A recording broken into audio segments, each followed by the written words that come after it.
ಎಲ್ಲರಿಗೂ ವಂದನೆಗಳು. ನನ್ನ ದೇವರಾಜನ ಕರ್ತನನ್ನು ಪೂರ್ಣ ಹೃದಯದಿಂದಲೂ ಪೂರ್ಣ ವಿಚಾರದಿಂದಲೂ ಪೂರ್ಣ ಬುದ್ಧಿಯಿಂದಲೂ ಪ್ರೀತಿಸಬೇಕು. ಮತ್ತಾಯ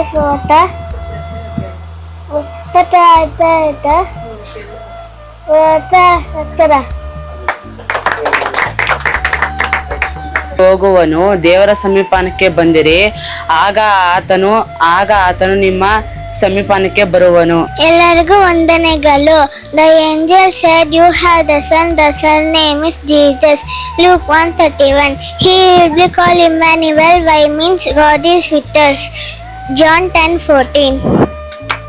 ಪೌಲನು ಥೆಸಲೋನಿಕದವರಿಗೆ ಬರೆದ ಮೊದಲನೇ ಪತ್ರಿಕೆ 2ನೇ ಅಧ್ಯಾಯ 13ನೇ ವಚನ. ಹೀಗಿರಲಾಗಿ ನೀವು ದೇವರ ವಾಕ್ಯವನ್ನು ನಮ್ಮಿಂದ ಕೇಳಿದಾಗ ಅದನ್ನು ಮನುಷ್ಯರ ವಾಕ್ಯವೆಂದೆಣಿಸದೆ